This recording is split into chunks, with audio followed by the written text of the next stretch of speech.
Namaste and good evening. I, Mahima Kapoor, researcher at IMPRI, Impact and Policy Research Institute, Prabhav एवं नीति अनुसंधान संस्थान, New Delhi, extend a warm welcome to you all to the IMPRI #Web Policy Talk. Today, we have gathered for a special lecture on Politicizing the Pandemic, Impact on Electoral Democracy by Major General Anil Verma. This discussion is being organized by the Center for Human Dignity and Development at IMPRI. I'm honored to introduce our eminent speaker for today, Major General Anil Verma. In 1975, Sir joined the Indian Army and retired after 37 years of distinguished service. Currently, he is the head of the Association for Democratic Reforms, ADR, since December 2013. And oversees all administrative and operative activities of the Pan-India organization. He frequently writes for English and Hindi newspapers and magazines on issues related to electoral and political reforms. He has represented ADR in several national and international events pertaining to democracy, electoral, and political reforms. From time to time, he is also invited to interact with foreign delegations on issues of governance and advocacy, transparency and accountability in electoral politics, citizen engagement through RTI, among other themes. On 25th January 2020, which is the National Voters' Day, on behalf of ADR, Major General Verma received the National CSO Award at the hands of the President of India, Shri Ram Nath Kovind, and other election commissioners, and in the presence of Chief Election Commissioner Shri Ravi Shankar Prasad for the voter awareness campaign conducted by ADR. He has a bachelor's in commerce, master's in defense studies, and master's in political science. We welcome you, sir. Thank you. Further, we are fortunate to have with us today Dr. Niranjan Sahu, Senior Research Fellow at Observer Research Foundation, ORF, the #1 think tank in South Asia, New Delhi, and Mr. Srinivas Alavili, who is the head of Civic Participation, Janagra Center for Citizenship and Democracy, Bengaluru, and co-founder of Citizens for Bengaluru, as the discussants for the session. Welcome. Now, I invite Major General Verma for the special lecture, and we look forward to learning from his vast experience. Thank you. Thank you, Mahima. Okay, I'll request Arjun to kindly show the PPT. Firstly, good evening, namaskar, Jai Hind to everyone. And I thank Dr. Arjun Kumar and the IMPRI for inviting me to speak on this important issue. Though it has gone a little in the background now because the elections are over and a few months have passed. But I'll try to cover the salient points as shown on the next page on the contents. So this is how I intend covering it. Basically, the role of the Election Commission and the political parties and what the impact was and what are the summary of observations and what are our recommendations from the ADR.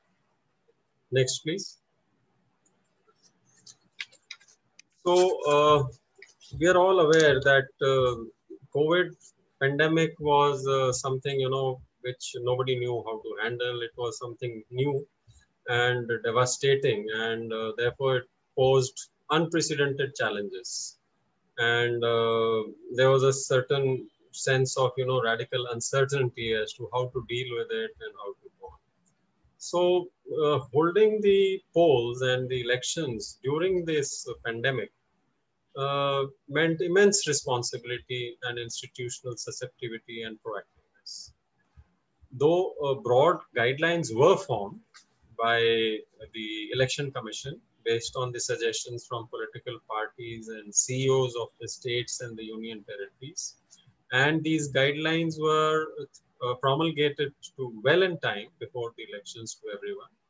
And they also made certain improvements in the system, like the nomination process was made online. First time, the option of postal ballot voting for people with disability categories and senior citizens above a certain age. I think it was 80 or something.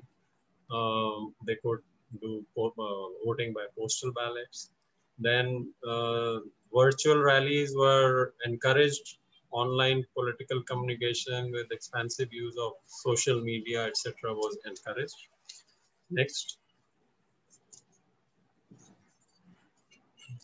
So the basic, there were two sets of elections. The first one was, of course, Bihar Assembly elections 2020.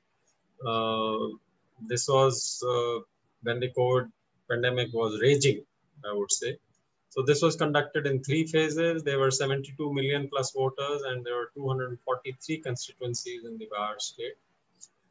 876 cases of MCC violations were registered. 165 cases of violations of COVID rules were registered. And just a sub note that Bihar has the lower number of isolation and ICU beds per million people in India.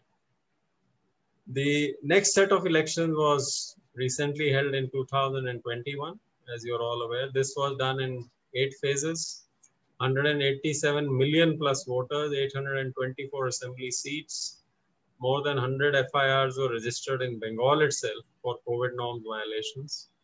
178 notices of violation for COVID rules to the political parties were issued. 67 notices to TMC, 59 to BJP, and others to the other main parties, Congress, CPIM, AIMM, and Rashtriya Secular Majlis Party.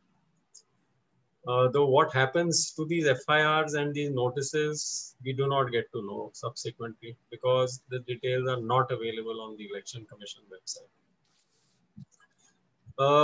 Generally, through the media reports and otherwise, it was seen that each state and UT going to the polls registered high positivity rate and jump in fatalities. States with multiple phases, especially, for example, West Bengal and Assam, were badly affected. Less spread in Kerala due to single phase. This is as per the Midnapur City College study, which I will be referring to a little later also. This was a study carried out to bring out the effect of elections during the pandemic. Next, please.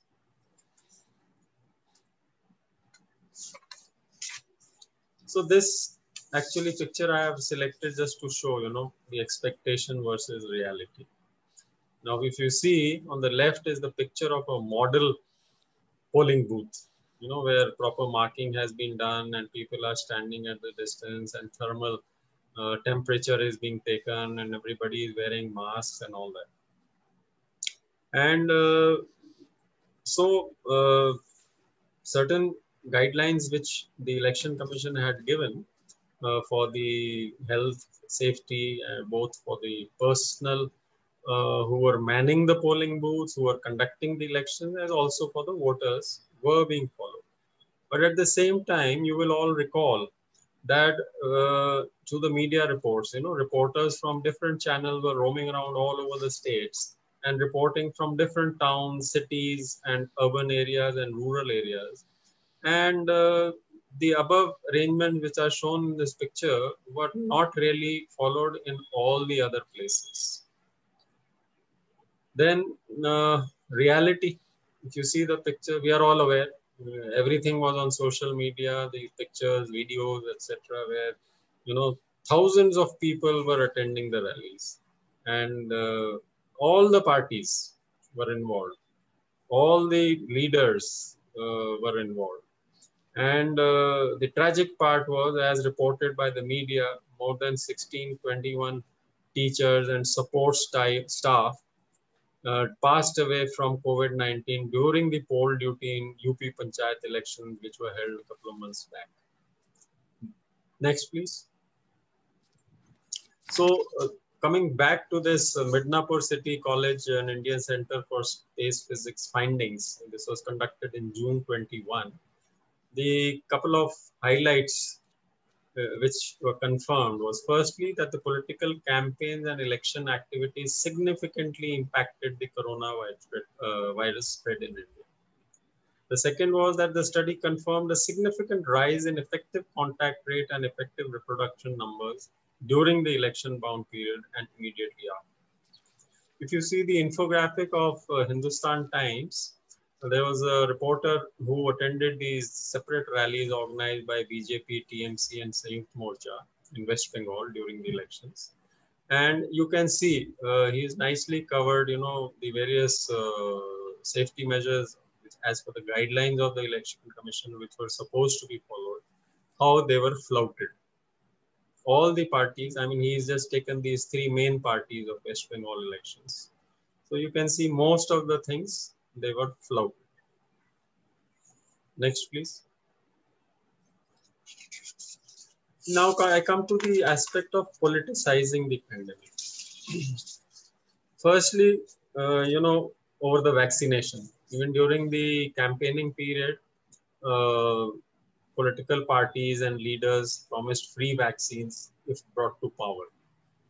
BJP's Bihar manifesto and campaign in Bengal, they kept saying this thing. In Tamil Nadu, the Chief Minister Palaniswamy made similar prophecies.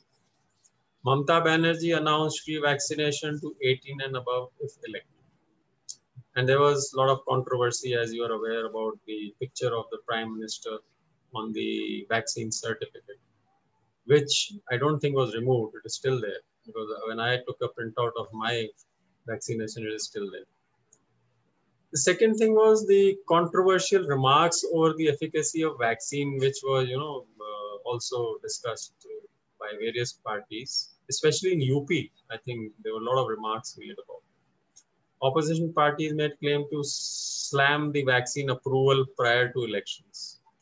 Akhilesh Yadav said Covaxin is a BJP vaccine. Another politician from UP claimed that the vaccine may cause impotence. BJP made inaccurate claims that compared India favorably with US and UK in terms of vaccine efficacy and cost effectiveness. So the election frenzy overtook the health emergency which the nation was facing. And party leaders gloated over massive turnouts at the rallies. I don't have to take names, you people are aware of whom I am referring to. The EC continued to hold multi-phase polls despite requests for clubbing them together. Parties held huge rallies while the Election Commission gave warnings that were in vain, which were not followed. They did not take any strict measures. Now coming to the role of the Election Commission. Holding elections at a time when the threat from the virus had not abated was not questioned and was construed as the ECI's constitutional responsibility instead. Of course, it is a constitutional responsibility, and there's no denying that. But I don't think there was any debate whether they should be postponed or not. Elections in West Bengal over 8 phases and its breakup over different constituencies were alleged as giving an unfair advantage to the BJP. In the media reports, if they were to be believed, some stated that the phases were worked out in relation to the program of the public rallies that were to be addressed by the Prime Minister and the Home Minister in West Bengal. And therefore, 8 phases were there, because if you recall, the last West Bengal election, they were held in 7 phases. This time they increased it to 8. ECI was not able to restrict the election rallies and road shows from becoming spectacles in the violation of COVID norms. It was perceived as partisan. I mean, the Election Commission was perceived as partisan. Regulations of the electoral space through the MCC remained uneven. What I mean by that is that the opposition parties complained that, you know, certain people are being let off with violations while the others are being ticked off by the Election Commission. So inadequate and partisan response from the ECI is a pressing issue. And even though the courts took cognizance of the same, it was too little and too late for any course correction. So if you see on the, just a minute, please go back. If you see the observations on the right-hand side, the Madras High Court in April 26, when somebody filed a PIL in this regard, they gave very strong strictures. Of course, when they said you should be put up on murder charges probably to the election commission, that was not really a part of the judgment. It was a general observation made by the judge, but it was going a bit overboard. I think it was not called for, and that is why the Election Commission of India went to the Supreme Court and contested this observation of the Madras High Court. But the fact is that the Election Commission was found wanting in having the instructions, guidelines, whatever you call them, which they issued to be implemented by the political parties. Next, please. So the question comes that when it's a body which is empowered, they have a lot of powers with them, and they resort to expressing anguish and wringing of hands and ki bhai hum to kya kare type of this thing, and being unable to constrain certain star campaigners and leaders instead of taking stringent action against them. Had they taken stringent action against some high and mighty people, maybe things would have been better. The proposal for merging the last three phases of elections in the West Bengal was a very viable one, and which most of the parties and people agreed to it. However, it was not adhered to by the suggestion was not adhered to by the Election Commission, and they only curtailed the period of the campaign. They disallowed rallies and public meetings and Nukkad Sabhas from 7 p.m. to 10 a.m. But that was, I would say, too little too late. Now, while the pandemic put a brake on the normal life and politics, but the electoral process continued almost seamlessly at the cost of risking lives of the poll staff, voters, and of course the political leaders themselves. As we saw later on, certain political people who took part in the elections had to succumb to COVID. And in its own COVID guidelines cited for increased expenditure, the number of polling stations, etc., they were defied, as I mentioned earlier also, by the Prime Minister and the Home Minister themselves. So if the Election Commission issues guidelines and they are not implemented, this is highly unacceptable. If you see on the right side, there was a Citizen Commission on Elections, of which the chairperson was Justice Lokur, and Mr. Wajahat Bibullah was also one of the members. They said this is a damning indictment of the autonomy of the Election Commission of India. And they pointed out a number of issues in this report. They expressed grave doubts about the fairness of the Election Commission of India, the autonomy of the Election Commission of India. And they pointed out that a lot of people were excluded, like the migrants, the street people, people with disabilities, the transgenders, and such like people were not given an opportunity to be able to poll in the elections. Next, please. So now coming to the case of postponement of elections.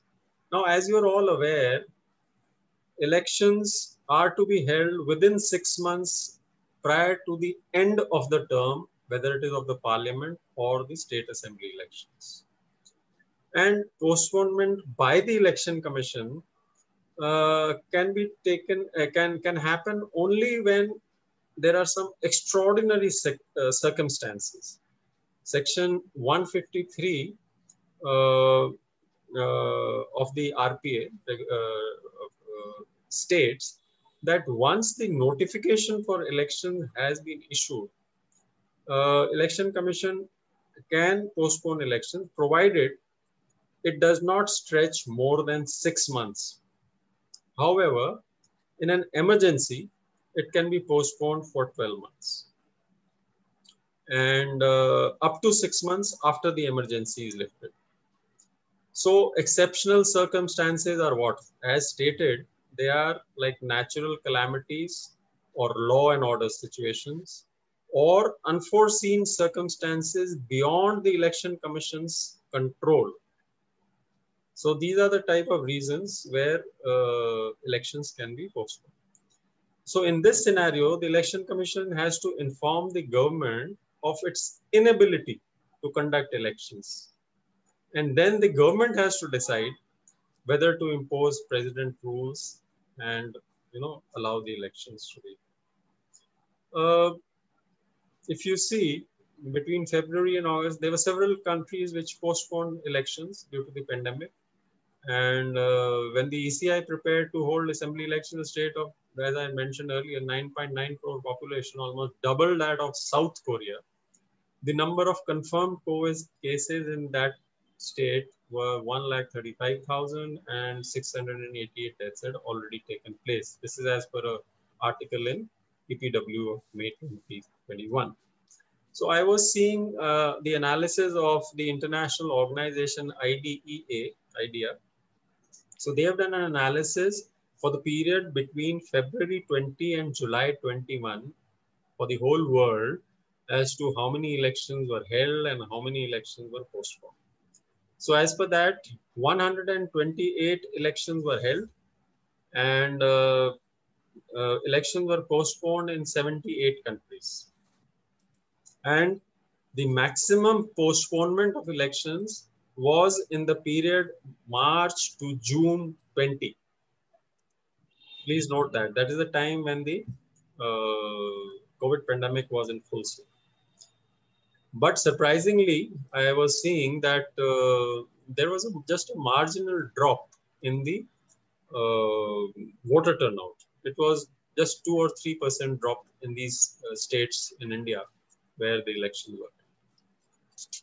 Next, please. Now let's take a look at the role of the political parties. Now, as I mentioned, the PM addressed rallies and there were no social distancing, no mask. Home Minister in West Bengal as well as in Assam, and even they themselves were not wearing masks. COVID protocols, of course, were violated by the crowds. TMC rallies, Mamata Banerjee's, they also routinely witnessed crowds that followed no social distancing norms. And supporters expressed on many news media videos that they were not afraid of corona. In coming to Tamil Nadu, DMK, MK Stalin's rallies were no different. While Tamil Nadu was among the 6 states accounting for 80% of the new COVID cases reported, the party still held huge rallies, gatherings where no COVID-19 protocol followed. Similarly, for Congress, the participants clustered together and ignored social distancing guidelines at rallies held where the Congress's Rahul Gandhi and Priyanka Gandhi were present in Assam and in Kerala. Next, please. So people like Hemant Biswa Sarma, this was a video which I also saw. He said there's no need to wear masks. In the context of Assam, COVID doesn't exist today. So why create unnecessary panic? When it happens, I will tell the people to wear masks. So this type of irresponsible statements being given by such senior leaders shows their seriousness about the whole issue. Mamata Banerjee acknowledged the rising coronavirus infection but blamed it on out-of-state BJP workers, as if internally in West Bengal there was no infection. So in an interview to the Indian Express on 18th April, Amit Shah said it was not right to link the surge to the polls. Is there an election in Maharashtra? It has 60,000 cases, while here in Bengal it is only 4,000. So just scoring brownie points over each other on a situation which is so serious is, I would say, very, very irresponsible. Now, if you see the infographic of the Economic Times on the right-hand side, you will see that in these states where elections were held, just see the spike in April. From January till March or so, the graph is smooth, and then just see the spike, how it rises. So I'm not saying that the entire spike in the cases was because of the election. There were other contributing factors also, which I'll mention just a bit. But the studies which have been carried out by various people, it indicates that the elections which were held during the pandemic were to a great extent responsible for the surge. Next, please. So in mid-April 21, demands were raised from several corners to curb or cancel the election rallies in Bengal that were drawing huge number of people in violation of COVID-19 norms. But the political parties showed a mixed response to the call for restricting their respective campaigns.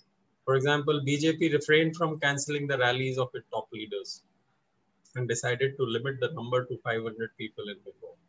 How much of this was actually done, we don't know. TMC, they reduced the number of the big rallies. Mamata Banerjee cancelled her big rallies. As far as Congress is concerned, Rahul Gandhi decided not to address any rallies in Bengal. And CPIM was the first to announce cancellation of all their public rallies. Next, please. So, as you see in these media pictures, firstly, the cases have risen faster in the second wave. If you see the graph on the top right-hand corner, the first wave is shown in blue and the second wave is shown in this violet or purple color. You can see how sharply it rises in the numbers of this thing. And even the WHO and various other organizations, health experts and election-related people, they also commented that there was a surge after the elections. Like in Bengal, there was just 3% positivity rate before the campaign, and it was 31% after the elections. So what was the impact, basically? The impact was that Indian lives were put at risk. Access to the vaccination was made conditional to the vote casting. There was a surge in the cases. There was partisan decision-making by the Election Commission. And a mockery was made of a health emergency by the political parties. Next, please. So, coming to the summary of my observations, firstly, the deployment of unhedged constitutional powers without political influence is important for eliciting the trust in the electoral process and to restore the electoral integrity. All political parties and their leaders violated COVID-19 norms. Even those who were heading the Ministry of Home Affairs, central and the state governments responsible for the implementation of the DMA. This doesn't augur well for the integrity of India's democracy and the interest of its citizenry. From playing politics over vaccination to defying COVID-19 protocols at rallies, star campaigners and party leaders made a mockery of the health emergency. While digital campaigning gained a little bit of precedence, but physical campaigning continued unabated until much was already lost in the second wave. Now, it is not known whether the ECI approached the government to discuss the feasibility of postponement of the state assembly elections till the pandemic situation improved. The raging pandemic provided a pretty strong humanitarian case for delaying the conduct of elections, where it might bring about immediate threats to the human life and security. After all, electoral democracy is what? It is a political system which is valued for greater well-being of the citizens. Holding elections when they might jeopardize lives would therefore be counterintuitive use of institutions designed to facilitate individual and collective preservation. Therefore, the next slide please, what is to be done? So our recommendation is that the central government should take the initiative to strengthen the hands of the EC in terms of the ability to conduct fair and impartial elections, it is also necessary for the Commission on its part to fully utilize the powers already vested in it by law. This is the recommendation of the Citizens Commission for Election, headed by Justice Lokur. And even ours, because the Election Commission has these powers, but somehow I would say they are hesitant in using these powers, especially against the powerful two main national political parties, BJP and Congress. Now, while the EC needs to assert its powers, it must ensure that it is not selective in its treatment of the political parties. Hence, the EC needs to be manned by suitable commissioners who are unbiased, apolitical, and non-partisan. ADR has filed a petition challenging the constitutional validity of the current practice by the government in appointment of members of the Election Commission, and that is crucial here. ADRPIL seeks directions from the Supreme Court for constituting a neutral and independent collegium and selection committee for the appointment on the lines of the Law Commission 255th report's recommendations. Powers of the EC in discharging its constitutional role are very wide. While the MCC, that is the Model Code of Conduct, has no statutory backing, it has acquired supplementary legality. Stringent implementation of the MCC would go a long way in placing the Election Commission beyond suspicion. Let me say with great emphasis, it is not the job of the Commission to control pandemics. Agencies such as the Ministry of Home Affairs, Ministry of Health and Family Welfare, and the NDMA must be questioned for their failure to manage this situation. While the courts may come down heavily on the Election Commission, they refrain from commenting on the role of the political parties and questioning their conduct during the elections. Most importantly, the welfare of the citizens is government's responsibility. However, the ministers of the government themselves flouted COVID-19 protocols. So the only way to fix the responsibility is by asking the right questions. But as we all know, memory is short. Once the event is over, we forget about it. With that, I'll end my talk here. And thank you very much for your patience here.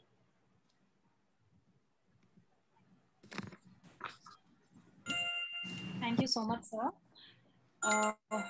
So wonderful and so eruditely you have presented, and very, very, I mean, we learned a lot from your presentation and from your lecture. So I would now invite Dr. Niranjan Sahu, Senior Fellow at Observer Research Foundation, to make his remarks. So over to you. Yeah, thank you, Simi, and thank you, Arjun, for inviting again. And this was so much of actually learning from Major General's presentation. I think quite comprehensive. He has taken a almost, I would say, 360-degree kind of overview in just 30 minutes. I would not like to repeat many things he said, but I think the recommendation that he gave is actually very vital. In fact, if we have to learn something, from this kind of, experience, I would say very, very, very bitter experience that we had, especially the assembly elections. This should not go waste, I think. Just before this, I would like to give a kind of perspective to this entire COVID-19 pandemic and especially the elections. Just to theorize it a bit. I mean, regular and periodic elections are actually, the fulcrum of, a democratic system. Without election, in regular and in sort of a particular period, then it becomes actually democratic system becomes irrelevant in many ways. So in that sense, this pandemic was a huge, is continuing to be a major challenge, especially to conduct regular and periodic elections. second aspect about is how do you ensure political participation, political activities, and many things actually when you have a health emergency and infection is spreading and everybody is actually sitting and there is social distancing and many things. So that's another key challenge which is also very vital to democracy, political participations. And political participation during especially the pandemic and when you conduct elections, how do you ensure that? Because the general issue with any kind of pandemic which is a major pandemic and you have all kind of restrictions is that if you go by the kind of logic that it will have a direct impact on the voter turnout because the people fear for their life or the thing and they would not like many of them would be reluctant to come and in person especially to the booths and exercise their rights. So that actually is a kind of assumption which has been tested during this 1.5 years. And the third aspect is about how do you actually conduct mass rallies, communicate your political ideas and sort of campaign and do the normal sort of electoral activities during that pandemic. So that's also was put in some kind of trial actually. But if you look at actually, I think overall I think it's quite impressive. If you look at number of countries in the last 1.5 years have able to conduct elections, I think with following stringent protocols and guidelines. I think numbers of countries doing it very well. Actually, you can say they can outnumber number of countries that have failed. Like India is, I would categorize in the failure category because of sheer kind of number of deaths and number of damage that in terms of spreading election becoming a super spreader event. So if you look at I think number of countries have done phenomenally, starting with South Korea and many other countries which have actually in almost all part of even in African countries have done it very well and much more professionally, rigorously than what India has done, the largest democracy with a powerful election commission. So globally, if you look at, I think there are a lot of positive trends and a lot of countries have learned actually. In fact, if you look at the last year US poll, in fact, US the election commission and the provincial commissions actually learned a lot actually from by close interaction with the CDC, their disease control organizations. And they develop the protocol and many cases they try to impose that very rigorously. So this actually brings about the role of election commission. Now coming down to India, I think that is where I think what General Verma has actually explained. I think in India, if you look at especially I would say the second this segment of election 5 assembly state elections, I think the manner in which the entire elections were conducted, starting with the electoral bodies to the political parties, the executive branch, and many other agencies involved, I think the entire thing has been taken in a very cavalier, very, very sort of, just like we are conducting election in a normal time. I think that sense of that we are still in the middle of a pandemic and you need to take all kind of emergency measures and all kind of strict sort of guidelines. Everything has to be followed with rigors, has been actually completely thrown into the dustbin. And that is where we have seen the results actually, where in a state like Uttar Pradesh we had more than 1,000 deaths for panchayat elections. I mean, in nowhere in the world, you name any democracy, this kind of numbers you won't find actually. I mean, that shows also that the low premium that we have put on human lives, if you look at it. And election is probably the electoral victory is more important than, the human life. That shows actually the typical attitude that we have. And that is also reflected across board in many other aspects in terms of counting deaths and reporting those things. This has all been done very unprofessionally, and entire thing has been politicized in a manner. Now, as I said here, a couple of reflections. Basically, I would like to basically add on what General Verma said. I think the principal agency to ensure that election is conducted safely and, and fairly in a manner that, it satisfies all the stakeholders, it falls with Election Commission. And Election Commission, fortunately, we have a body which is actually, autonomous and independent. And under Article 324, it enjoys, a lot of plenary power. So in a sense, Election Commission, the way it actually got sorry face during, especially West Bengal, election towards the last, I think it shows a very poor leadership of that, kind of body, which has such a high reputation over several decades.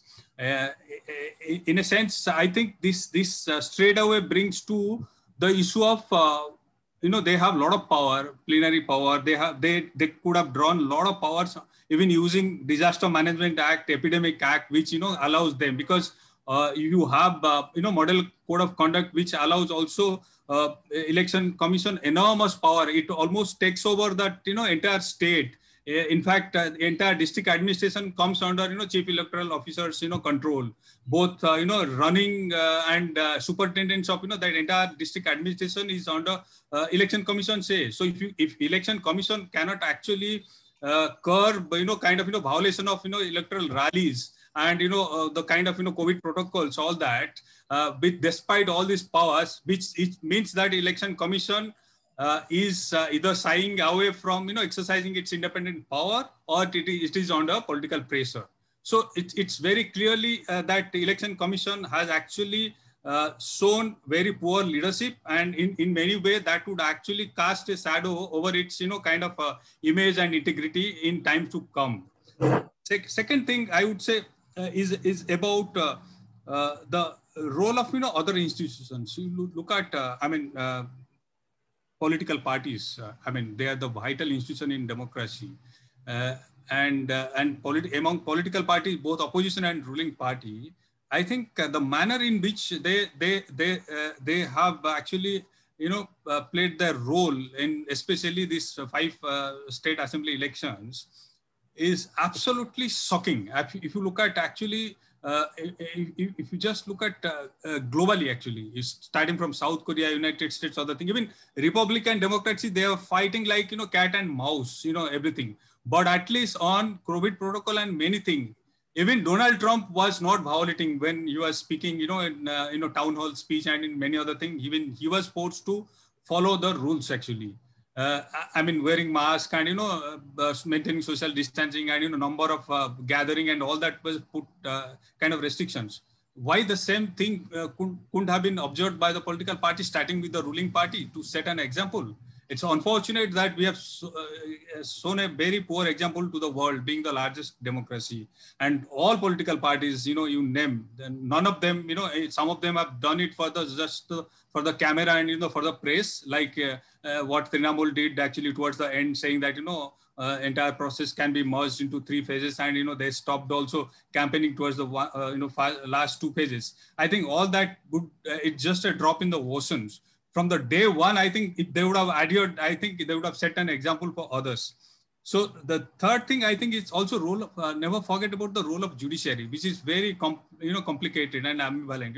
Like Madras High Court, and some of them might have given, a lot of sound bites for the press and other thing. But on the whole, if you look at the way judiciary acted in Uttar Pradesh, is actually more, the entire Panchayat election was supposed to be postponed. It was actually the High Court, that Allahabad High Court pushed it actually, and it gave the state actually a kind of, a deadline, that they have to conduct the election by this and this month, even when, the pandemic was peaking in many states actually. So it is judiciary also in majorly flawed also here in certain cases, and judiciary especially, postponing election, other thing has no business. It is purely the business of the Election Commission, whether to postpone elections, or even, in many ways to delay in several cases, or even club the, different phases like West Bengal. It would have been solely Election Commission decisions, but judiciary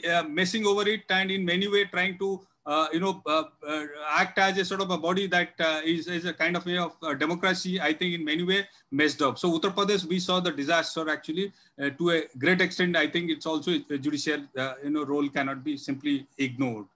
And finally, I think one thing from this, in terms of lesson, I think General Verma has mentioned several, interesting lessons. I think recommendations. Yeah.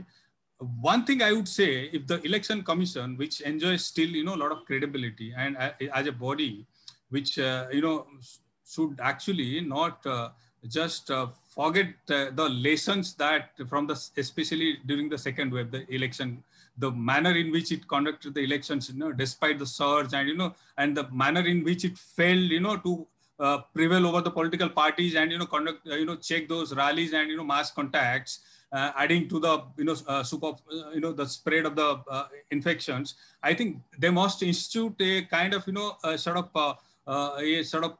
inquiry or a sort of proper forensic analysis of where they went wrong and how they can salvage whatever reputation they have lost. I think they should not from this disaster, I think they should learn a lesson, and for future, because we simply don't know how long this pandemic will continue, and in future also pandemics are also going to be there. So in a sense, these are going to be part and parcel of democratic process. So Election Commission should not actually waste this this opportunity to learn a lesson and how to better prepare for the next similar kind of event. Thank you. Thank you, sir. Very, very valid points you have raised. Now I would like to invite Mr. Srinivas Alavili. He's representing Janagraha. Sir, from Bengaluru. Sir, over to you. Thank you. Hope are you able to hear me, Dr. Simi? Yes, sir. Clear. Okay. Thank you, IMPRI, for organizing this important session. I've always admired the work of ADR, one of the strong civil society organizations, institutions we have in India for many, many years, that is still holding up the mirror to the political parties and to the system with their consistent efforts. And it's a pleasure and honor to listen to Major General Anil Verma and participate in this conversation. Thank you. I've had the experience of working with political parties years ago, and observed the process of elections and election rallies and what political parties do during elections and so on. So I'll be speaking from that experience more than my current role as part of the urban governance and citizen participation at Janagraha, and I will bring in some points from that too. So first and foremost, in terms of the topic of discussion today, I think that politicizing the pandemic in India, we have this really, strange way of thinking that politicizing automatically has a negative thing. It's about bias and all that. I, for one, think that we should really politicize the pandemic. We should politicize a lot of things in this country, and pandemic certainly must be politicized. But my definition of politicizing is bringing out what that means. And politics, public health is all about politics, right? There is no voter in India until now that has voted on the basis of education or public health or things that really matter. The political parties have successfully, if I can use the strong word, hijacked the electoral system in such a way that the narratives are built on something that is not related to the outcomes that citizens of India really want. So they are very good at that, and they've manipulated the entire situation to be like that. So even when in the middle of the pandemic, they continued the same process. It should not surprise us at all that this is how the political parties have handled the system. Before I go more into the political parties and my opinion on their way of looking at pandemic, I must say that the Election Commission has really fallen in the eyes of those of us that are looking for, better governance, accountability, and all of that. Not many decades ago, not many years ago, we have seen an individual, Mr. T.N. Session, when he was Election Commission, and Major General Anil Verma was referring to this, right? Asserting Election Commission should assert their, powers during the time of elections. Election Commission extraordinary powers. Today they have extraordinary powers. They don't need. I may slightly disagree with General Verma on the aspect of the central government need to further empower EC. I think there must be many situations where they need further empowerment, but they're already empowered. Almost everything comes under the direct control of Election Commission. They have no, if they are really interested in holding the elections with the model code of conduct, They have all the resources, they have all the powers. The entire machinery of the government comes directly under their control during the period of the election. We all know that, right? So therefore, what are they doing with it? And how many such things have happened? We have recently seen cases of how an election commissioner himself had to resign because he had a dissenting opinion. And so the institution of election commission has really a lot of soul searching to do. And I completely agree with Major General that the membership of the election commission is the most important thing for us to protect.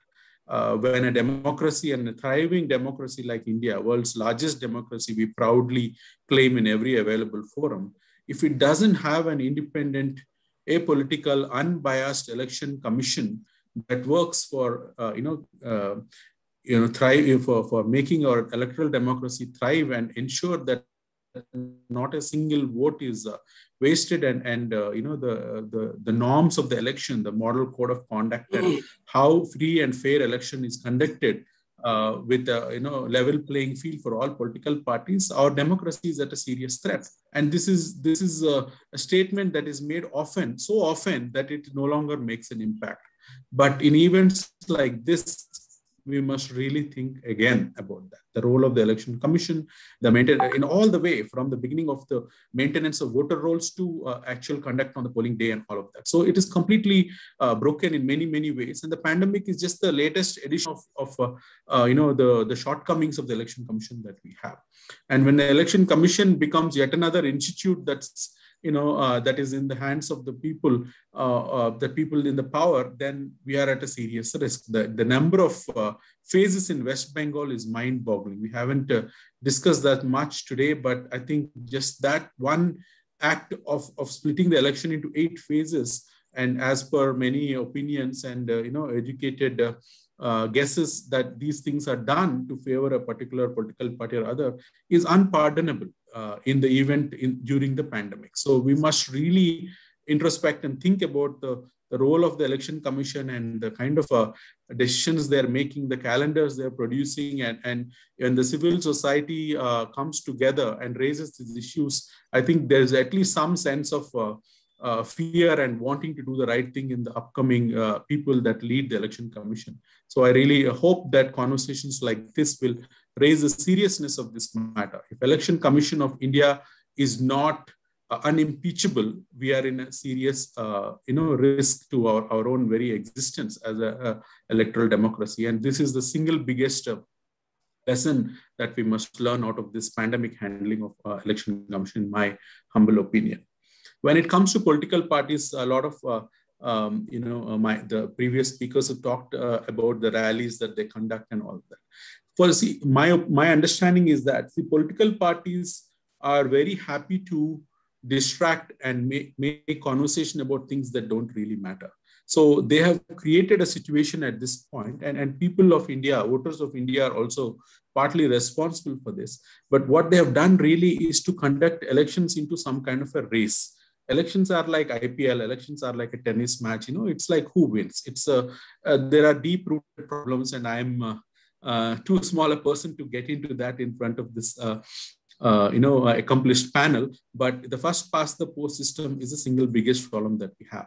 As long as we have that kind of election, you are going to see the political parties do every little dirty trick in the book to get that one extra vote to really win that election, because the objective of the political parties has really become to seize political power at any cost, and they are not going to stop at any level, because the cost of losing election is too high, as we can see in today's world. So therefore, it is for a matter of survival and existence, they are going to do everything that they can do. Why do they do rallies? Why are there so many thousands of people in the rallies? Do people that go to the rally vote for the party or the leader that's speaking in the rally? Do they even listen to what is being said in the rally? Do they have loyalty to the people that have brought them there? Are they going to go back and tell everybody what they heard in that particular rally?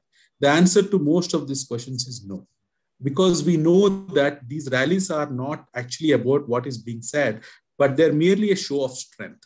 Because the idea of election in Indian voters' mind is, I'm not, the average voter is trained or conditioned, I must say, politically conditioned to think that I must vote for the party or the person who is winning, rather than who do I want to vote. So this is a very strange situation that has been created where everybody's trying to see who is going to win. Okay, so that's the winning horse. So let me bet on that winning horse. So it is almost farcical that the political parties play this game of who's winning, who's losing, and the media and everybody gets into that. You hardly see any discussion of the merits and demerits of the candidates. It doesn't matter. Indira Gandhi famously said, if I put a lamppost, it will win on my name.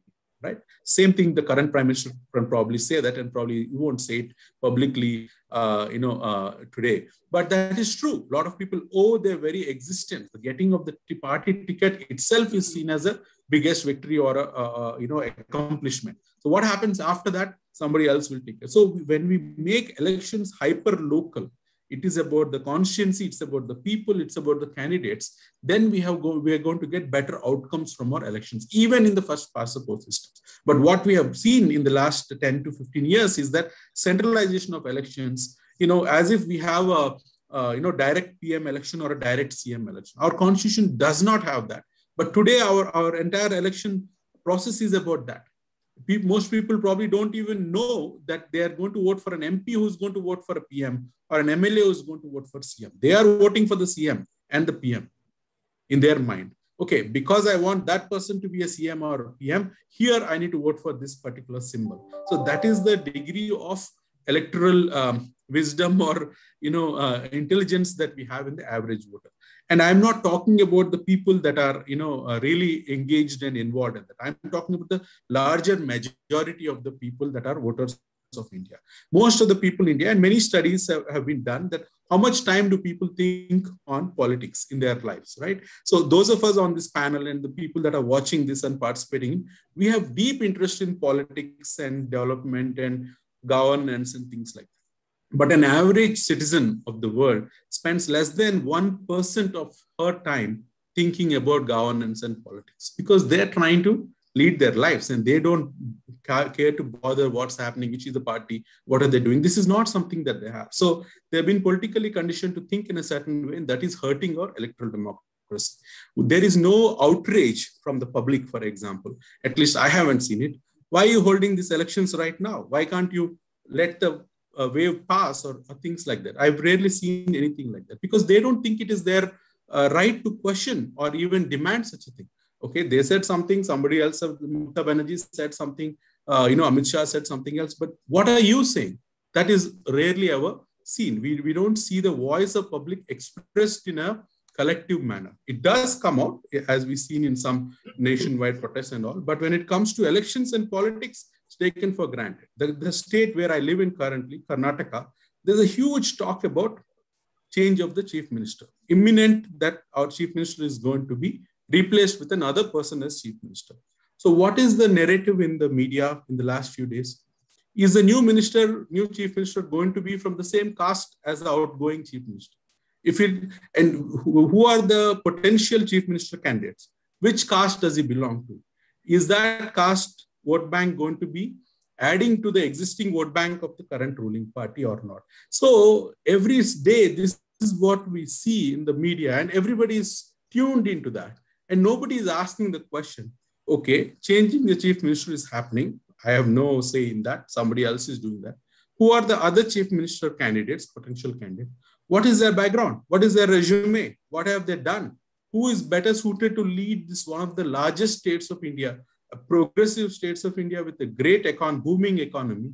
Who are the right people that can take it forward? I'm sorry to say, I don't see such discussions even in the media. Whether it is on social media or mainstream media, the discussion is always about who is in whose camp and how much votes that they can bring in and what will happen if this person is put in. So we have reached a situation where the topic of governance is not a topic of elections. It doesn't matter really. Elections are really something else. It's a sport. It just comes and goes, and people are also used to the fact that before elections, their life will be in a certain way. After election, the life will be in certain, the same way. Maybe one or two small things will change. So that's also understood. So how will you lose an opportunity like pandemic? The pandemic is a brilliant opportunity for opposition political parties, for example, to bring out the gaps in the public healthcare system. Public health system in India is dismal, and the responsibility for that lies with all political parties, not just the current party in the union government or any regional party in a state government, but entire political party spectrum should take ownership of that. That is why I think they don't talk about it, because they all have dirt in their hands. And they, more importantly and more scarily, they don't know how to fix it. They really don't want to think about how do I fix it now. It is like, wait till the calamity happens and then I'll fix it. Look what happened in the wave 1. We didn't have PPEs and masks. So by the wave 2 came, we fixed that problem. PPEs and masks are there. Somebody has recently made a statement, we are now exporting. Wave 2 came, now we don't have oxygen, we don't have beds, we have people dying. So many terrible things have happened in phase 2. Now we are going to increase the capacity of oxygen. So this is how we are making policy. When really bad things happen, you put one band-aid on it or you fix that problem. Another thing happens, now you're going to fix that. When are we actually going to bring systemic reforms that are going to change how fundamentally things work? When are we going to create confidence in the people of India that the government school next to their house, near their house, or the local public health, primary health care center, the PHC, is the place that you should go, and you will get a quality service there. And how do you make that happen? We have so many missions, National Rural Health Mission, we have Ayushman, we have so many schemes that are announced and executed in different ways, Arogyashri to give insurance and all of that. But where is the thinking in terms of creating the public healthcare system? That is not there. And this could have been the main narrative of the elections. Two parties would have argued with each other how they are going to prepare the state better for the phase 3. And you should vote for us because we are going to do this, this, and this so that we can minimize deaths and reduce the impact of corona on our state. Nobody says that. What do they say? They say, we'll give vaccination free. And somebody will say, how can you give vaccination free? You can't do that. So again, it's a debate on topics that really don't, and now everybody's forgotten about it. I just saw in news that the Delhi High Court or somebody said that if somebody made a statement, I think it was Kejriwal that made a statement that if somebody you cannot pay rent, the government will pay rent for you. So the court has asked, are you doing it? Because you made a statement, so we're going to hold you accountable for that.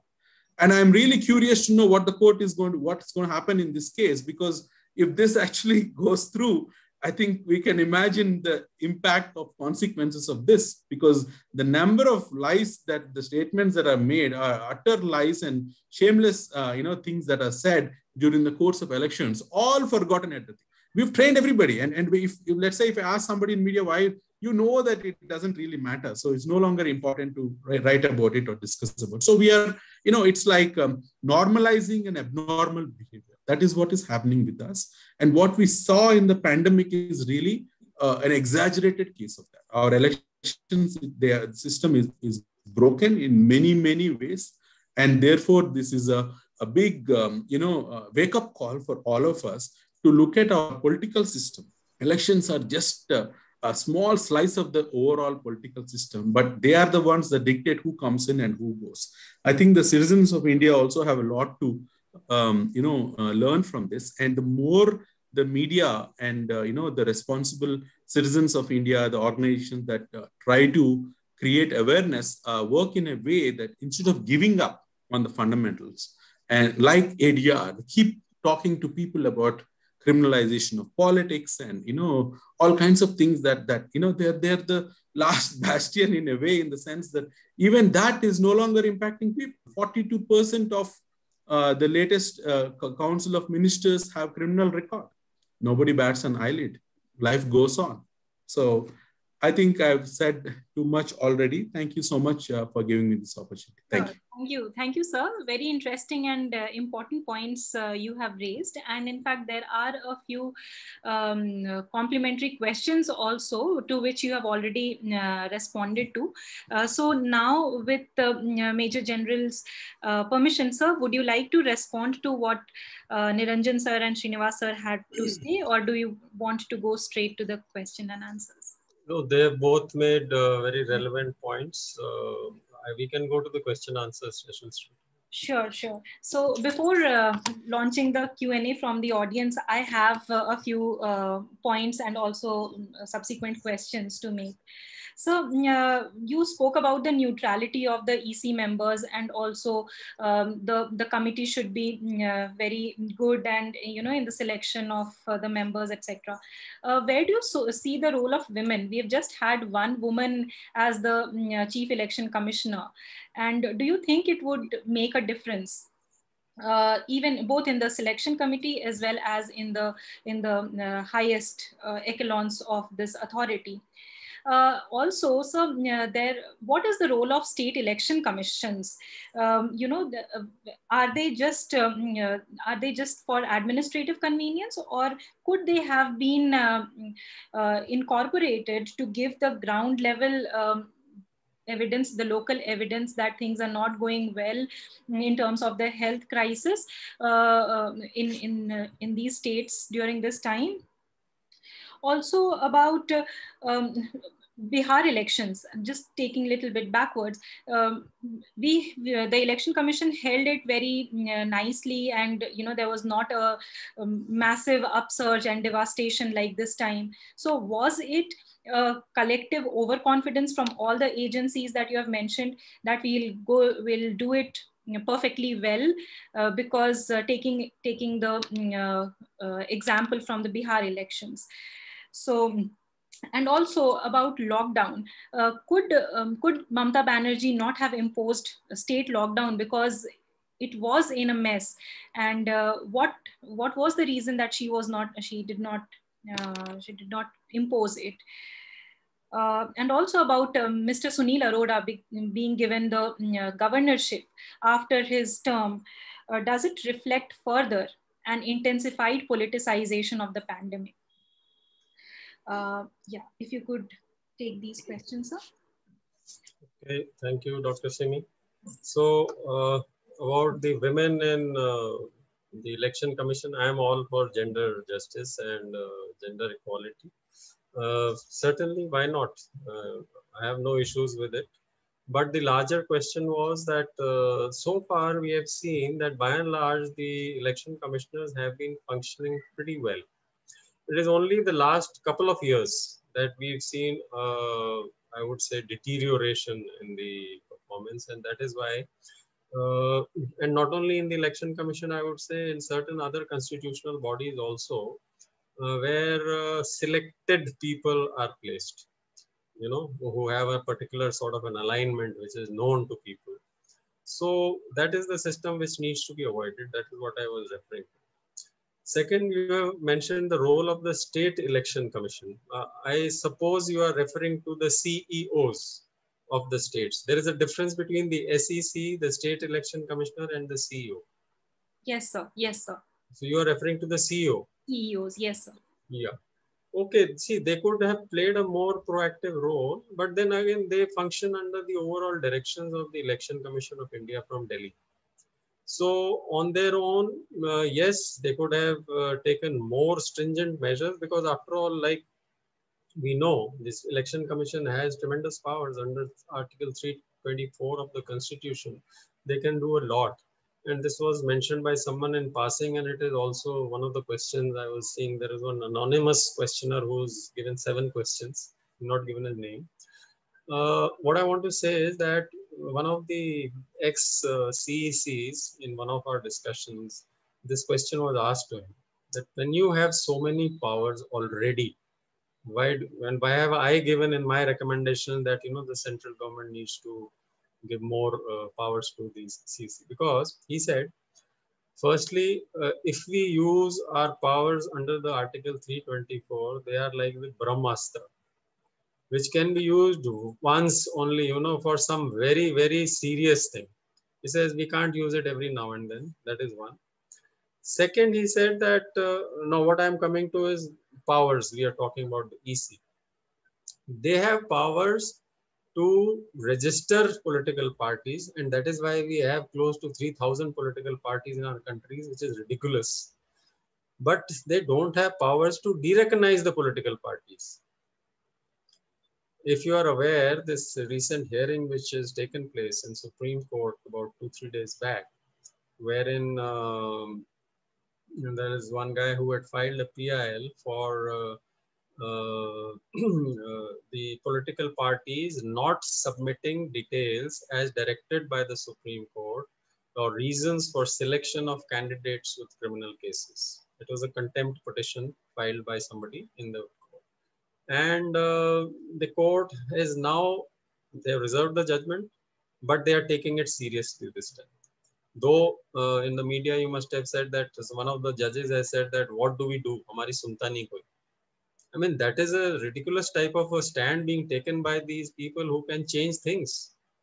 So they have to be more, proactive and strong in this. Bihar, yes, since I would say that was the first election conducted during the pandemic. Yes, there were a lot of details looked into, and it was carried out fairly better. But in February, March, as you are all aware, the government declared victory over pandemic. वो तो publicly बोल दिया था उन्होंने कि हो गया, they clapped themselves कि हाँ हमने जीत हासिल कर ली. So that is why everybody was relaxed. Nobody was prepared for the second wave, as we are not prepared for the third wave which comes now. So that is why the show, as far as the current last 5 elections, was poor from all aspects. Lockdown, yes, the chief ministers have a lot of powers, and if somebody strongly feels that this health emergency takes precedence over conduct of elections, they should do it. But yes, they have to take the central government into confidence. But the point is, which political party does not want to have elections? You tell me one in India.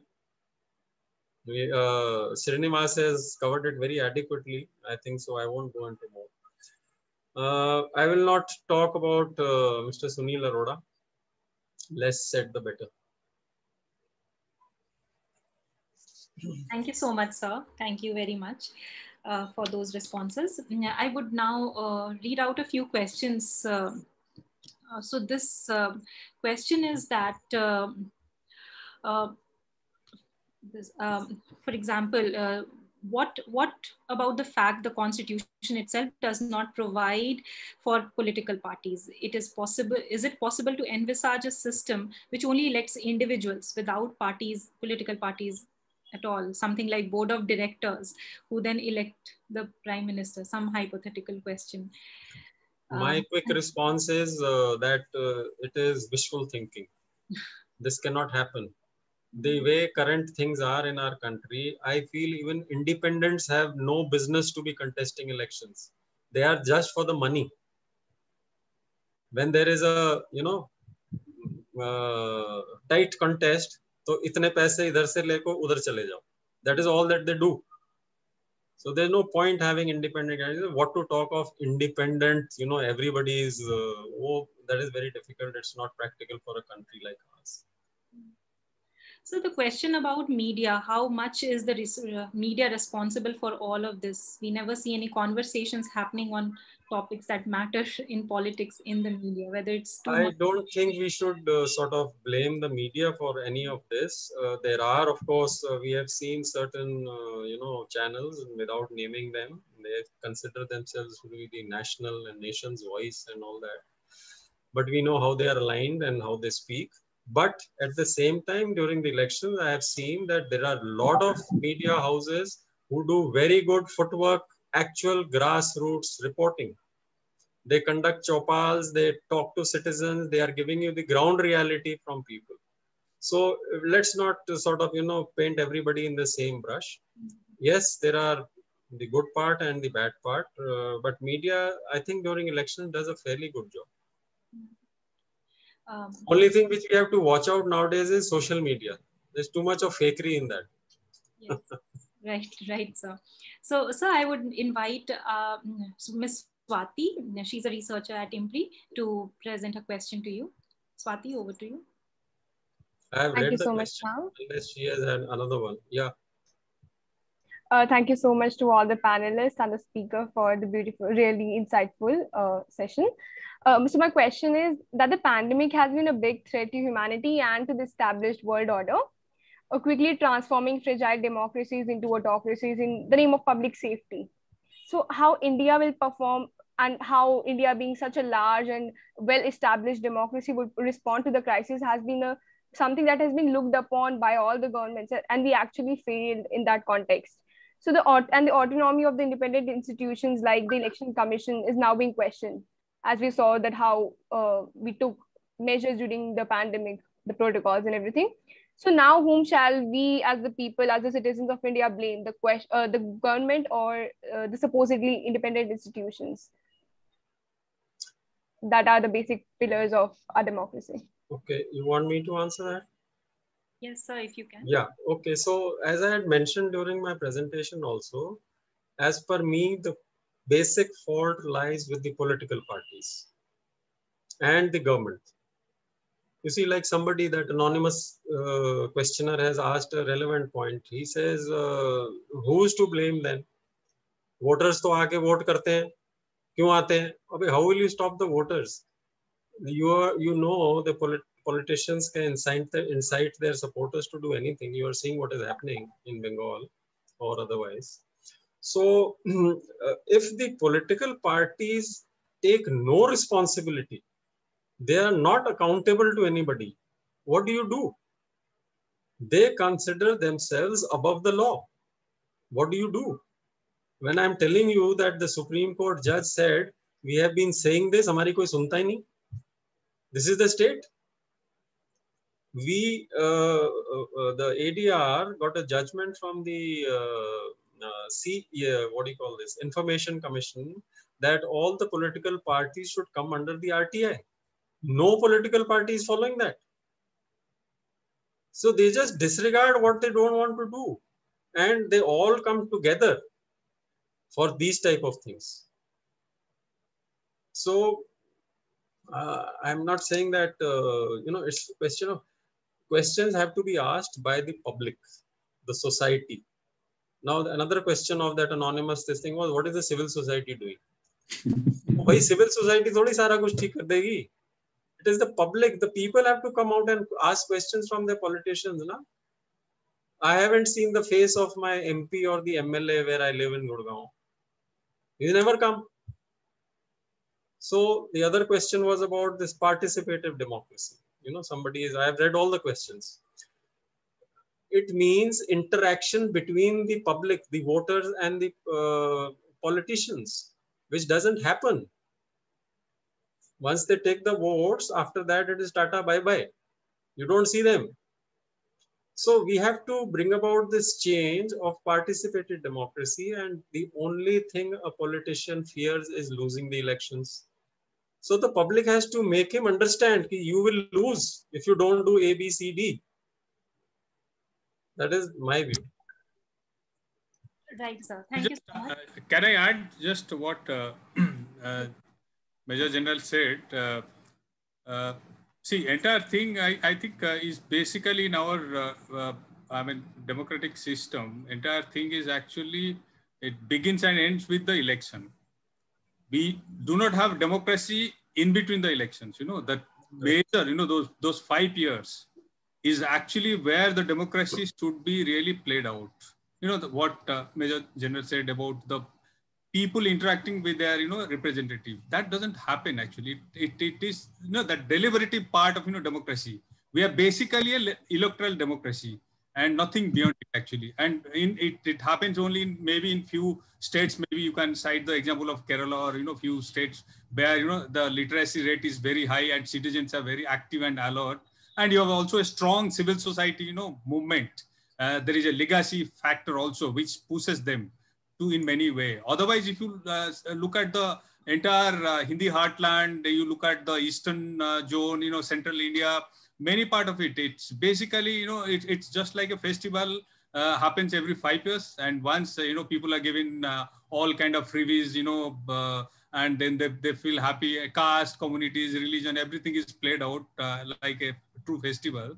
And once that is done, they don't give a damn actually. And that's the reason why the political parties, whether it's a ruling political party or even opposition party, they behave so arrogantly and so, in a sense, actually, you simply feel helpless, actually. Ruling party, of course, they have all the levers of power, but look at even opposition party. I mean, can you approach many MPs or MLAs? They are unapproachable in many ways, actually. And the most important thing is actually, you look at accountability. Where do we have the mechanism to fix accountability? You look at the state of our institution, what Major General said and what Srinivas also said, is about, look at the state of judiciary today. Forget about the election commission. Judiciary today is showing its helplessness. As if they don't have power, they have power. If they want, they can. They, in previous decades, they have put chief secretaries, many senior politicians on the and have demanded accountability. Why can't they do it today? So there is something, institutional culture, the culture of complicity, or, in many ways, actually, many things have actually converged to produce the kind of most hopeless, situation that we today see about democracy, where, average person feels helpless. And many of the institutions which were, doing a stellar job earlier decades, today they fear. You can easily see it, what's happening to the press actually today. You can easily see what's happening to many of the independent institutions today. I mean, so the climate of, that entire democratic climate has actually gone through a kind of, a different day in last few years. And that has a chilling effect actually on every institutions. Same election commission, General Verma would actually say, in just 4-5 years back, how much assertive and how, what kind of way, with all the, always there'll be accusation and blames on certain aspects of, election or other thing. But election commission was doing a stellar job in many cases. Today, it's not doing actually. Yeah, Dr. Simi, may I come in? Yes, sir.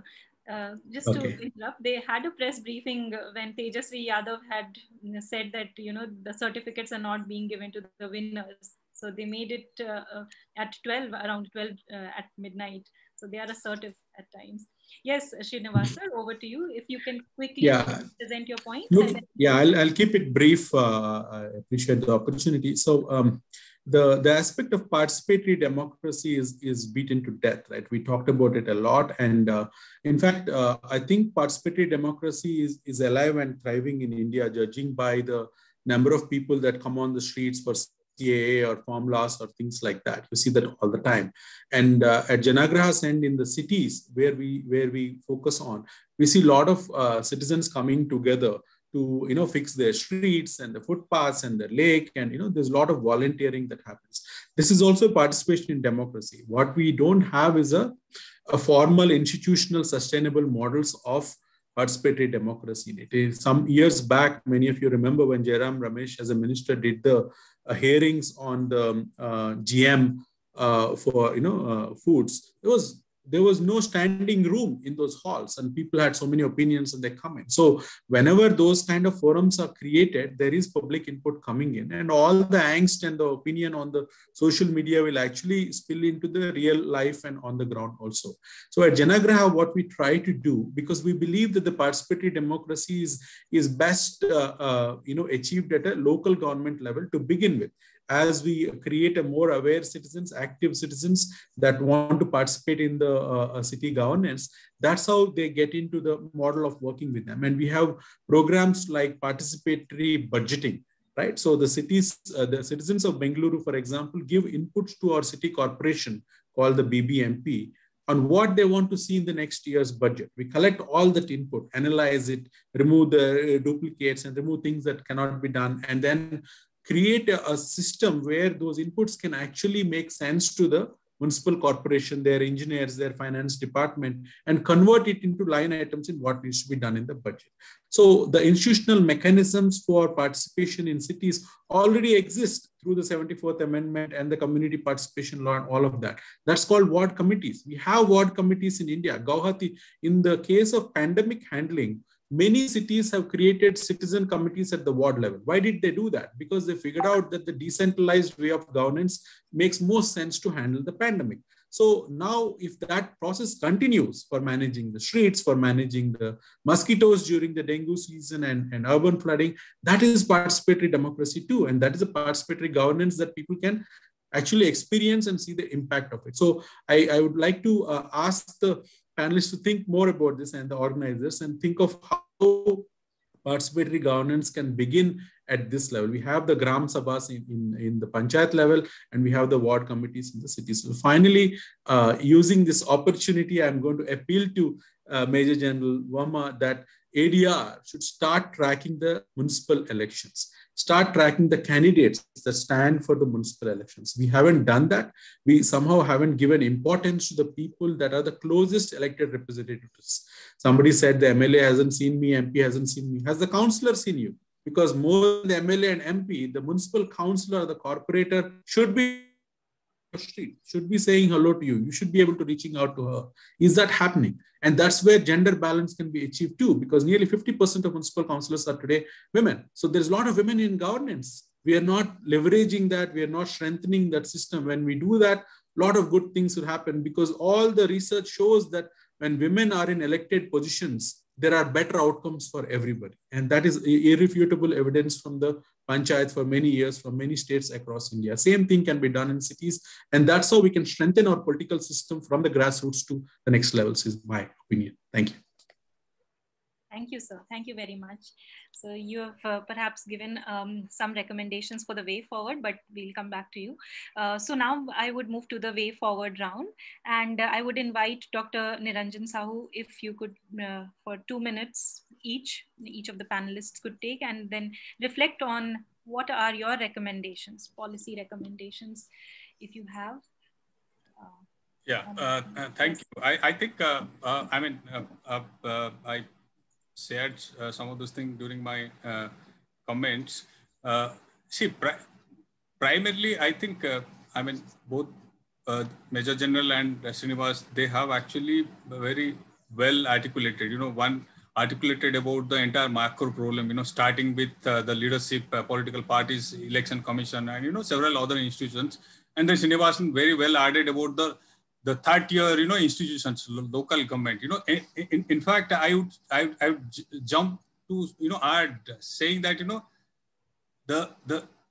this is where we have actually missed the bus actually for last 75 years, by not really paying, attention to the third tier government, because your democracy really begins at your ward level, at your panchayat level, at your Gram Sabha level.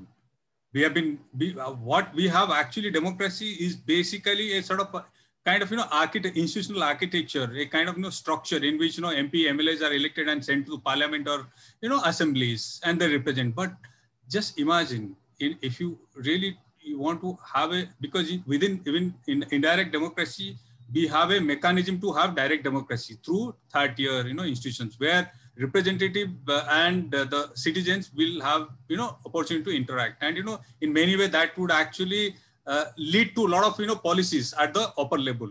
That's not happening. Our democracy has remained basically Lok Sabha and assembly level. And all other things that we have done is basically ritual, 5 years kind of, rituals.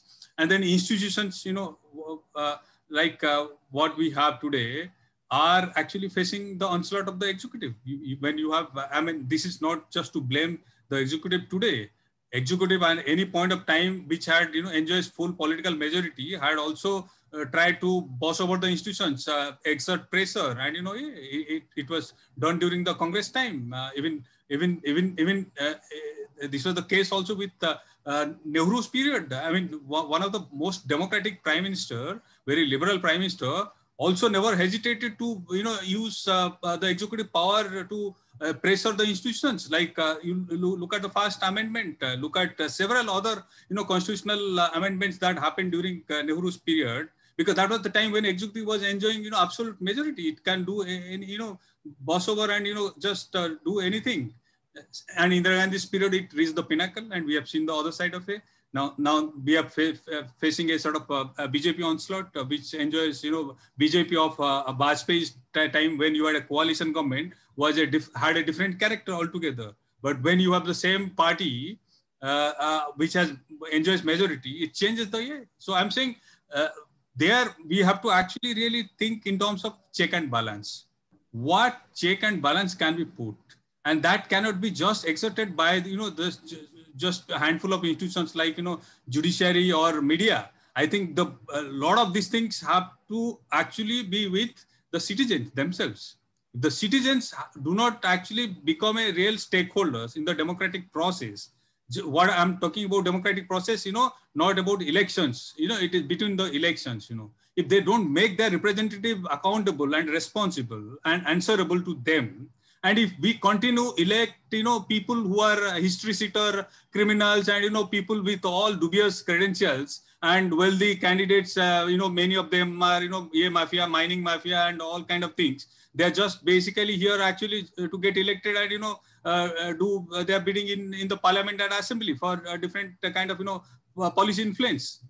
So in a sense, we have to actually ask this hard question. And I think the fundamental aspect is that we have to pay more attention to the third-tier institutions, strengthen the panchayat bodies, strengthen the, municipal bodies, and there we must assert. And if we can actually tighten our control there, I think it will have an effect actually at the Lok Sabha as well as assembly level. And so I'm saying it should begin, from a very, very, kind of, I would say, at a level, at the level which is very much closer to our, day-to-day life actually. And that is where I think we must assert. If we don't do, we'll be all the time, finding fault in some institutions and some MP and other thing, and nothing would happen actually. Right. Thank you, sir. Srinivas sir, if you have any concluding points. Thank you. Yeah, Dr. Niranjan covered the local government aspect, so I'll skip that, and I really appreciate that he made the point.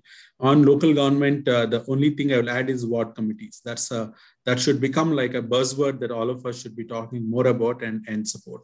In terms of going forward, next steps for Election Commission, I think Election Commission should take a very stringent view about poll code violations in terms of using caste and religion in election speeches and dividing people. And they should not hesitate to disqualify candidates. I think those are the kind of things that can actually teach the candidates or the party leaders a lesson. Without disqualifying from the elections, they'll keep doing that. So the moment you start doing things like this, at least there'll be some fear that this is anti-constitutional and I should not be doing this in an election rally. They should make really serious attempt to do this. And the other point is really about whether the people, what they're doing during elections and in between elections, right? So we need to, the reason that happens is that the MPs and MLAs today are pretty much powerless. They don't really have a role to play in terms of legislation. They don't have a legislative role anymore. They're just warm bodies, they are human count to give majority. Why is that happening? And the root cause for that is the party whip. We have, unfortunately, due to the anti-defection law, we've created this whip system, which has completely ruined the role of legislators in this country. It's about time that we demand, the civil society demands all political parties to remove the party whip and empower our own legislators. We have excellent MLAs and MPs in all parties all over India, and they're all reduced to dummies and just repeat what the party wants to say. Who gets the chance to speak up in the Lok Sabha and the Vidhan Sabha is completely broken. Our parliamentary democracy is hindered by this whip system. And when that goes away, you will see strong voices coming out and you see the accountability of the MLAs and MPs. Today, they will have to run around ministers to get things done. When as the legislators, they can bring up your constituencies issues in the corresponding house, which is their fundamental duty, then they'll stop acting like super corporators or municipal councillors and worrying about water and garbage, and actually worry about the policy at a state and the union level. That's what needs to happen. Thank you. Thank you, sir. Thank you so much. Now I would invite Major General Verma to make his concluding points. And so if you could present your policy recommendations and also ways for electoral reforms, if possible. Okay. Dr. Simi, thank you. Most of the points have been covered by Srinivas and Dr. Niranjan. But I have already given the recommendation as far as this subject of today is concerned. Otherwise, electoral and political reforms is a very vast subject, and it would be a sort of stepping out of the domain today to talk about those things. I would say, as far as the today's subject is concerned, one is human life and human dignity has to be seen very seriously by the government.